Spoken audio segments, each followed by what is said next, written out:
సబ్బా shalom and good morning everyone. పావురం అనగానే పరిశుద్ధతకు పరిశుద్ధాత్మకు సాదృశ్యంగా మనం చూస్తాం కదా. పావురంలో గుంపును చూసి ఒక కాకి ఆశపడిందట, నేను కూడా తెల్లగా ఉండింటే ఎంత బాగుండేదని ఒక సున్నములో మరి పొర్లి ఆ పావురంలో గుంపులో కలిసి తిరుగుతున్నది. ఆ పావురంలోకి పెట్టి ఆహారం పెడుతుంటారు. పావురాలకు జనరల్గా మంచివి గింజలు విత్తనాలు వాటికి ధాన్యంగా వేస్తుంటారు, తింటున్నది. కానీ తన బుద్ధి పోనించుకోదు కదా. చనిపోయిన శవ మీదకి వెళ్ళడము, రకరకాల మాంసాహారం తినడం, రకరకాలుగా చెడు ఆహార పదార్థాలు అన్నీ తింటుంటుంది. కానీ ఇందులో గుంపులో కలిసి ఉంటుంది. ఒకసారి వర్షం వచ్చింది, ఆ వర్షంలో దాని రంగు బయటపడింది. అదేవిధంగా బిడ్డలారా, మనము కూడా పరిశుద్ధులముగా ఆయన రక్తము చేత కడగబడిన వారము, పరిశుద్ధుల గుంపులో ఉంటున్నాము. పరిశుద్ధమైన జీవితం కలిగి ఉంటే ఆ పరిశుద్ధ రక్తంలో కడిగిన దానికి అది మనకు దీవెనకరంగా ఉంటుంది, మేలుకరంగా ఉంటుంది, ఆశీర్వకరంగా ఉంటుంది. ఇది నా కృపా వాక్యం చూసుకుందాము. రోమా పత్రిక 5వ అధ్యాయము 9వ వచనము. కాబట్టి ఆయన రక్తము వలన ఇప్పుడు నీతివంతులముగా తీర్చబడి మరింత నిశ్చయముగా ఆయన ద్వారా ఉగ్రత నుండి రక్షింపబడదుము.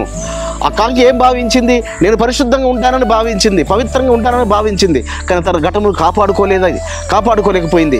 కానీ మనము ఉగ్రత దినం నుంచి కాపాడబడాలంటే బిడ్డలారా, పరిశుద్ధుల గుంపులకు వెళుతున్నారు నిజమే, పరిశుద్ధ సమాజముగా కూడుకుంటున్నారు నిజమే, పరిశుద్ధులతో కలిసి సహవాసం చేస్తున్న నిజమే. కానీ నీ అంతరంగము, నీ దేహంలోని అవయవాలన్నీ పరిశుద్ధంగా ఉంటేనే నీవు ఆ ఉగ్రత దినం నుంచి కాపాడబడతావు. నీ అవయవాలన్నీ నీతికి దాసులు అవ్వాలి. నువ్వు అంతకుముందు రక్షింపబడక మునుపు నువ్వు పాపమును చూసిన వాడివి, పాపంలో మునిగిన వాడివి, అంతకుముందు దొంగతనాలు చేసిన వాడివి, నువ్వు అబద్ధ సాక్ష్యాలు చెప్పిన వాడివి. కానీ ఆయన రక్తం చేత కడగబడిన తర్వాత పరిశుద్ధులకు తగినట్టుగా ఆయనను పోలిన జీవితము, ఆయన భక్తులను పోలిన నడక జీవితము కలిగి ఉన్నావా? అప్పుడు నీవు ఆ ఉగ్రత దినం నుంచి కాపాడబడతావు.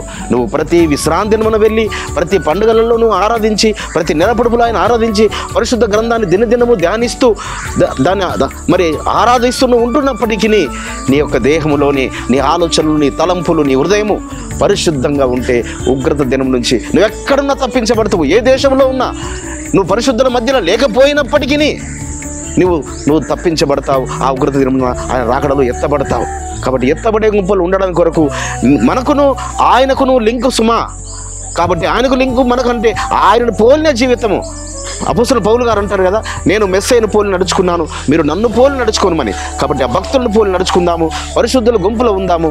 ఆ పరిశుద్ధమైన తీర్పు పొందుకున్న కొరకు ఉగ్రత నుంచి తప్పించబడదాం. పరమ తండ్రి ఆ రీతి మనం నడిపించును గాక. ప్రార్థన చేసుకుందాం.